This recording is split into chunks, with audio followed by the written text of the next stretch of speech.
Reading with your kids. Hola, ni hao, konnichiwa, assalamu alaikum, shalom, mahaba, moni muli wanji, namaste, jambo, bienvenidos. Hi, my name is Jedley, and this is the Reading with Your Kids podcast. We're coming to you from the beautiful neighborhood of Reedville in the southwest corner of Boston, Massachusetts. Thank you so very much for joining us in our mission to help families grow closer through reading. We have two wonderful authors on today. A little bit later on, Karen Cushman will be in to celebrate her middle grade novel, War and Millie McGonigle. But first, we're going to welcome back Alva Sachs. Alva is the president of Reading is Fundamental Southern California. She is also the author of The Pirate Princess. Hey, Alva, welcome back. How are you? I'm great. It's so wonderful to hear your voice and to have your listeners join us and share great things that we're both doing in the field of children's literacy and books. And, you know, I've known you for a long time. We've met. I think the world of you.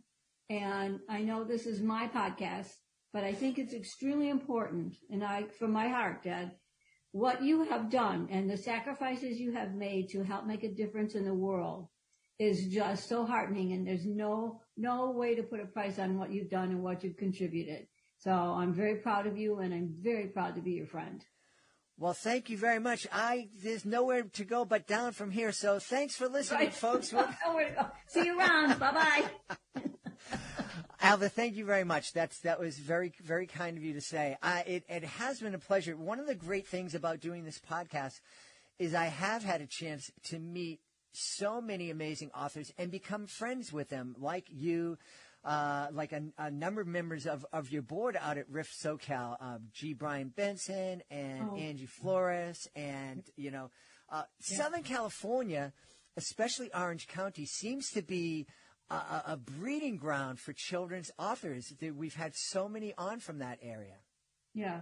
And, really between Los Angeles and Southern California, there's a broad spectrum of people who have been dedicated to children and literacy. And, I'm very proud to be, part of that. It's an opportunity that I never thought I'd even have, but I'm very proud of being part of it. It's just great. Yeah. Well, we definitely want to talk about what you and the other folks at RIFSoCal are doing in a little bit. But first, we need to celebrate your latest award-winning book, The Pirate Princess. Tell us all about it. It's a pandemic book. A pandemic book. All right. Not about the pandemic, but it allowed me to write. So tell us about who is the Pirate Princess? Oh, my goodness. I've had this story in the back of my mind, which is really weird. I usually dream up a story for a while before I even start writing it. And, as a former educator, that was before I was married and before I had kids. I spent a lot of time in my classroom with my kids. I did mostly 4th and 5th, and I went back to substitute permanently for kindergarten through 5th. So I taught for 16 years. I got my master's, and I spent so much time helping kids learn how to express themselves and how to write. It's really hard when you have a 5th grader come to you who've gone from kindergarten through 4th and they can't write a sentence. They couldn't write a sentence, let alone a paragraph. And I was in a great school district in Barrington, Illinois, where we were allowed to have in-service sessions and stuff like that. And I never wanted to be a writer or anything like that, but I was just so encouraged by my kids, and I took writing classes that they offered, and it was amazing. And so, as I traveled through time, trying to decide what I wanted to be when I grew up, which I think I'm still thinking about, but I think I'm right. Yeah, I was going to say, if you figure that out, let me know how you do it, because I'm still working on it. I'll send you the recipe. I think the important thing is to leave that recipe open. To say, what do I want to be when I grow up? And I definitely have a Peter Pan syndrome. And I'm certainly influenced by children, by my kids and how they played and what they did. And I don't write from a point of morals or fables or do this and this will happen. Or I try to write where the characters and the story is creative. and that it helps to develop imagination and conversation and characters that they can relate to. And when they open a book, they can see themselves in that story. So I think that's, to me, kind of like a key elements to what I write and why I write. This particular story comes from the background in my mind. When we lived in Kansas, I also lived in Overland Park, Kansas. I've been around. And I had the laundry baskets in the hallway, to get laundry back into the kids' rooms and everything. And my kids, I had 3 kids under 5, and they would dump the laundry out on the hallway. And they would bring the baskets into Jessica's room, and they'd hop in the baskets and they'd play and imagine. I mean, this was all on their own. I didn't say, what do you want to do today? And so I think that that's where it all came from. And so this story is about Madison, who is the pirate princess. Mm-hmm. And she has Jonah, who is my grandson. As an author, this. You can put anyone in the story you want. Mm-hmm. I mean, that's, writer's privilege. And then there's Sophia. She's Latina. And then there's Jackson. He's African-American. And Hannah is Asian. They play together all the time.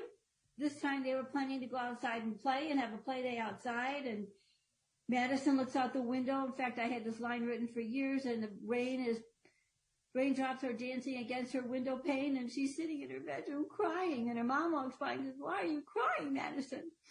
We were going to go outside, we were going to play, but it's raining. So Mom says, call everybody, tell them to come on over, and you can play inside, and we'll make a special lunch. And so turned out to be an exciting adventure with laundry baskets. Everybody hopped in laundry baskets, and they tried to find clothes to put on. They decided to be pirates, after they went through a succession of, let's play hide and seek or blah, blah, blah, blah, blah. And so that's what they did. So it turned out to be a really, really fun story with them being in a pirate ship. Yeah. I got to send this to you. And it's just the adventures that they had on this island that they found and whatnot, and what they did. And they all became pirates together, and they talked pirate, and they had a parrot for a mascot and everything. And so it's a lot of fun. Really, really a lot of fun. One of the beautiful things about kids is that they can take a laundry basket and turn it into a pirate ship or a rocket ship or a million other things. That imagination is so fertile. And not only, it's not just fertile, but kids just feel free to let themselves go there, they feel confident to be able to imagine and to share those imaginations with their friends. Something happens along the way to some kids and I'm not sure what point it is. I don't know if it's middle school or high school, but at some point, a lot of kids just say, no more imagining for me. I just have to kind of stay in my lane here. Do you have any idea what that is? What it is that knocks the imagination out of some kids? Well, I believe the economy, because a lot of families don't have books.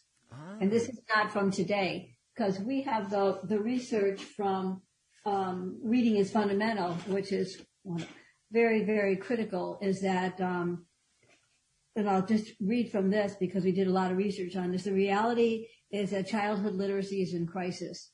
And this is not just from today. It has slowly escalated to this point. And that California, where we're at, is 46th in the nation with literacy, how low that is. And that 3 out of 4 fourth graders don't read or can't read at the reading level.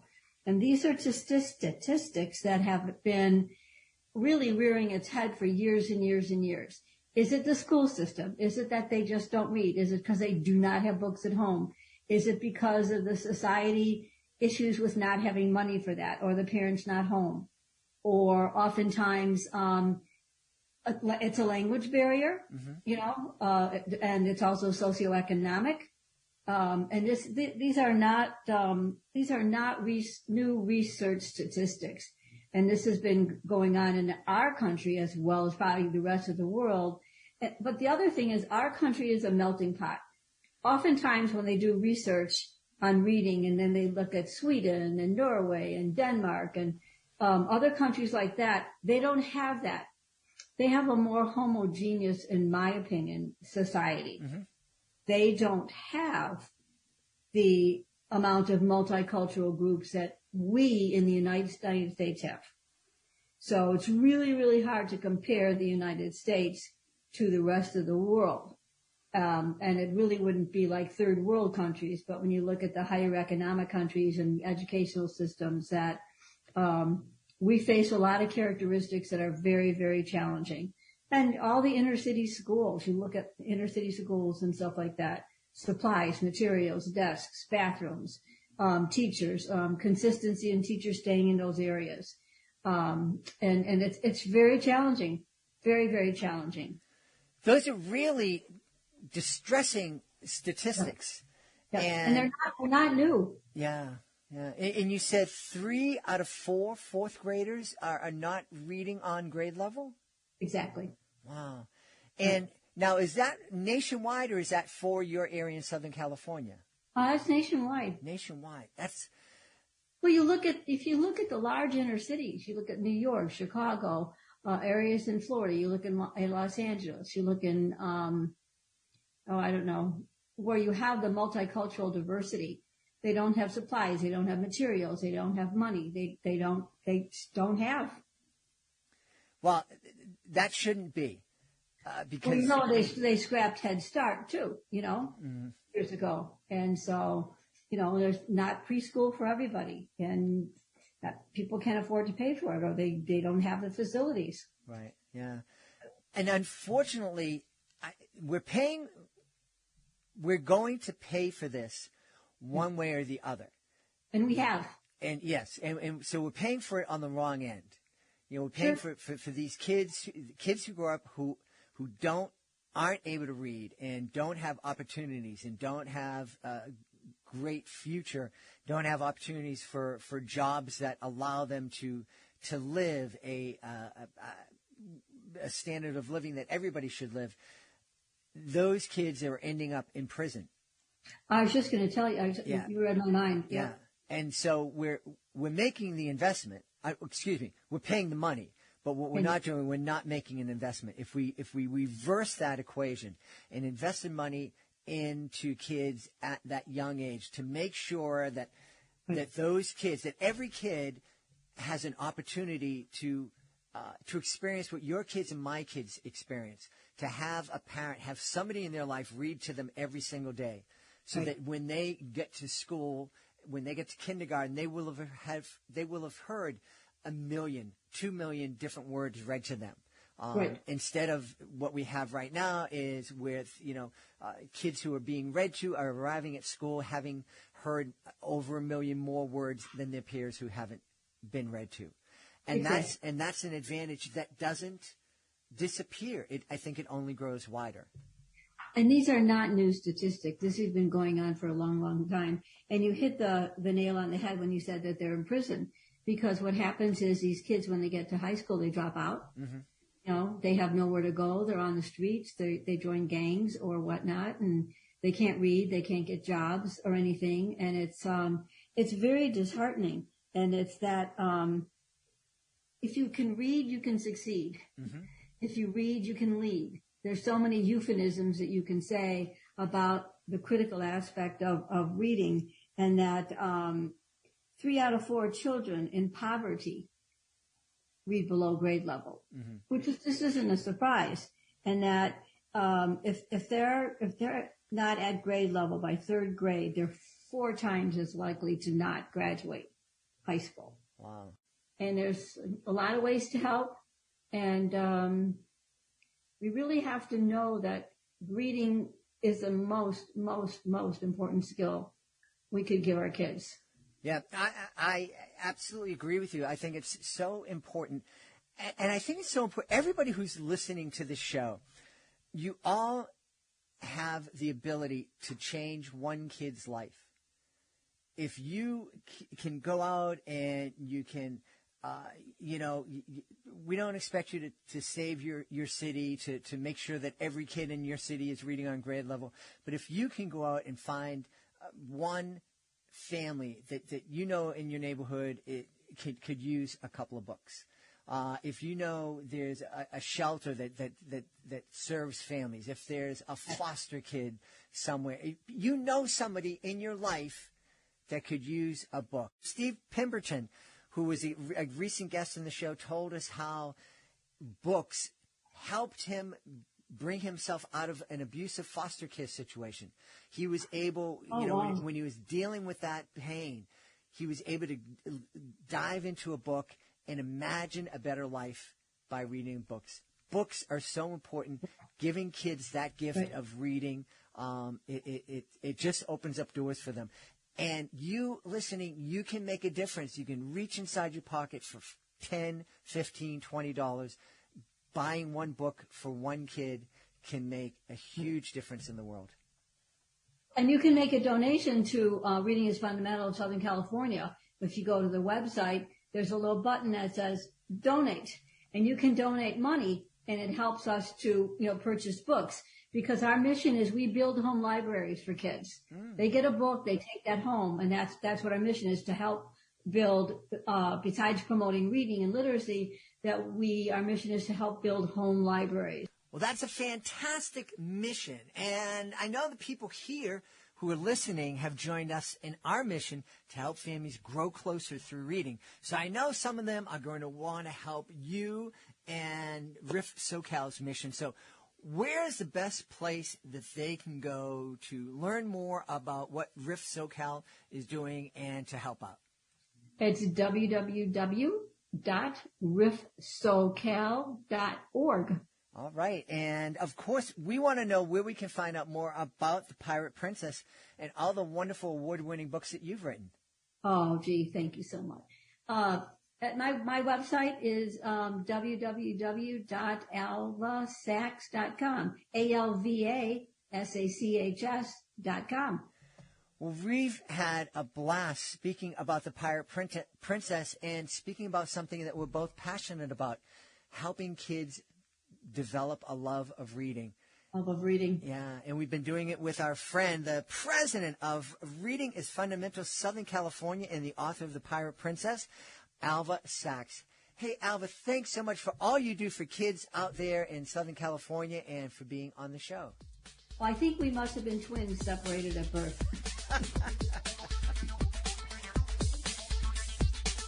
Before we invite our next guest into the studio, we want to invite you to visit our website, readingwithyourkids.com. Sign up for our free newsletter. Find out what's coming up in the show. Find out what you might have missed and download a whole lot of great things. Right now, we're going to welcome to the show the author of the middle grade novel, The War and Millie McGonigle, Karen Cushman. Karen, welcome to the Reading with Your Kids podcast. Thanks, Jed. I'm glad to be here. I'm really excited to have you on. War and Millie McGonigle, this seems like a powerful novel. Can you tell us a little bit about it? Millie McGonagall is a 12-year-old girl with tides to watch and dead things to find. That's how she describes herself. She's grappling with growing up, facing her fears, and navigating the changes that come with a country at war.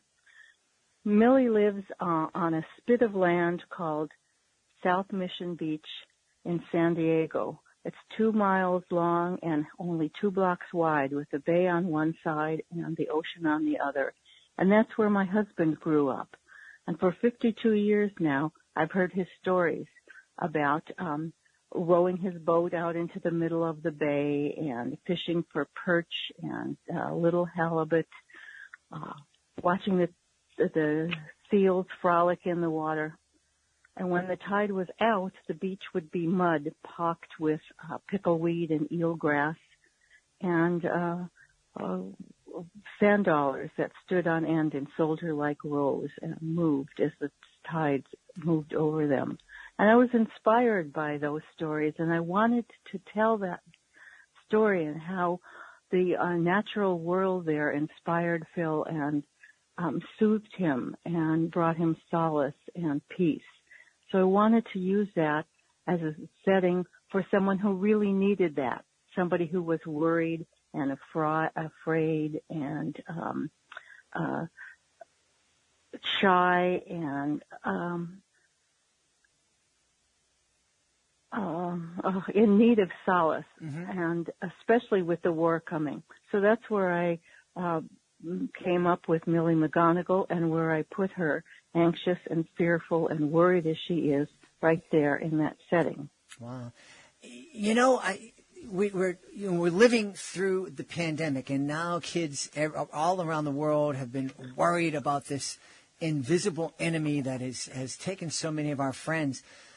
It's hard to kind of put ourselves back in time to kind of get a mindset of what kids and adults were feeling right before the start of World War II. I know that the war in Europe was going on for a long time before the United States got involved, but folks here were very much aware of it, and the fear must have been so incredible, especially for a young girl like Millie. Yes, I think so, especially on the West Coast, as there was more and more news about the rise of Japan, when it was easier to think about the war being far away in Europe. I think they were a little less worried. But once Japan got, the book starts before Pearl Harbor, but Japan was becoming more and more noisy in terms of the newspapers a lot. And I think that really bothered kids. And I started the book before the pandemic, of course, a couple of years before the pandemic. But I was surprised as I wrote it and as the pandemic began, how similar that might have been with the kids fearful and worried.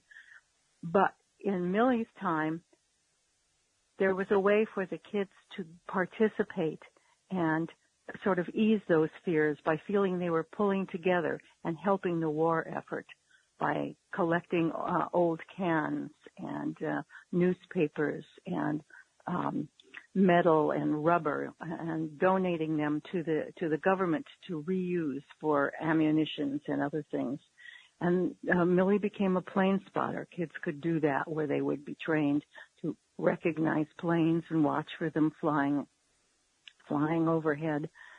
And that you could buy war stamps and save up for war bonds. So there was a way for kids to really participate and feel like they were helping. I think today that doesn't exist for these young people.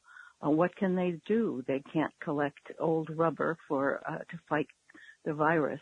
So I think it was easier for them, and it was a different kind of society and culture that helped them, that the world was smaller and there was more support. So I really feel for these kids today. It's a difficult position for them to be in right now. We can only hope it's over soon. Yeah, you're absolutely right. That sense, and sometimes over the past year, I felt it when, there's so much suffering around and you want to help, and we're constantly being told, and especially our kids are being told, the best way for you to help is to sit in front of a screen and do nothing. Right. And that's right. I just think that magnifies the powerlessness that we feel. Yeah. I was going to say they're all isolated by themselves in their rooms.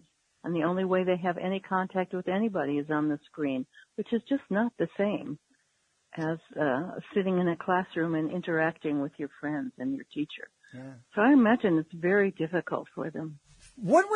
I know you were inspired by listening to stories of your husband, to put it in this particular setting.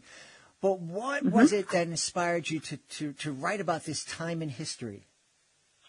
Well, this is, the first book that I ever wrote that started with the setting. That was really the inspiration. And once I realized that the war affected the West Coast so much, especially after Pearl Harbor, then I thought of those two things coming together, so that a character would be facing the peace and solitude and comfort of the natural world. At the same time, she was bombarded with worries and fears because of the coming war. And then her grandmother dies. So she has that on top of everything else. And that's the thing that starts her keeping the book of dead things. Her grandmother gives her a notebook and says Millie should write in there all of the beautiful, wonderful things in the world, even if they're dead or lost, that she can keep them alive in this book. And Millie misunderstands, and she thinks she should write down everything that she knows about that's dead. So she goes up on beach walks, finding dead shrimp and octopus and different crustaceans and jellyfish, and she draws her picture in the book. And she finally winds up keeping track of the names of soldiers that she reads about who have been killed in the war, and gets very gloomy and preoccupied with dead things. And how we get her out of that has some to do with the comfort she finds there, and also with her growing ability to handle her fears and to see beyond them to what's good in the world. I think that's something that's so important right now for our kids to help them find that sense of hope, and not to focus on the negative and the death that surrounds us. To somehow go out and find life and love. That's right, and there's so much in the media about how many deaths yesterday and how many they predict today, and around the world. And we see all those things immediately. I mean, in Millie's world, they didn't list the names of everybody who died on the evening news every day. Mm-hmm. But they do now, that there's so much information about there and so much negative information that it must just bombard them, especially since they're so connected with their screens. Yeah.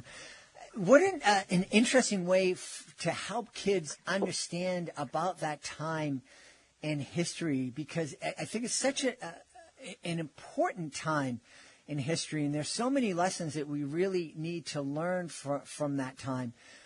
And I'm really happy that you've created this book so that families can have these conversations, so we don't make those same mistakes. Oh, wouldn't that be nice if we could learn that much from the past? Yeah. That would be terrific. Yeah. So I hope that we all do, and I hope that that it gives families read the book together, that it helps them see what now they can do to help these kids, to help their children come to terms and to face the dangers and the terrible things that are happening because of the pandemic. Yeah. Well, we've had a wonderful time speaking to the author of War and Millie McGonigle, Karen Cushman. Karen, thank you so much for being on the Reading with Your Kids podcast. Thank you, Jed. I enjoyed it. Please be sure to join us for the next edition of the Reading with Your Kids podcast. Our guest will be Colleen Brunetti. She'll be here to celebrate, share a little kindness. I want to thank the folks who made today's show so wonderful. Of course, I want to start by thanking our guest, Alva Sachs. Be sure to check out The Pirate Princess. And Karen Cushman. Be sure to check out War and Millie McGonigle. I also want to thank my team, Alejandra Doherty, Fatima Khan, Justina Thompson, Helen Frazier. I want to thank my beautiful wife for all the support she gives me. Most of all, we all want to thank you. Thank you so much for taking the time to join us today. And as always, thank you so very much for taking the time to make the world a better place by reading with your kids. I'll be looking for you in the next edition of the Reading with Your Kids podcast.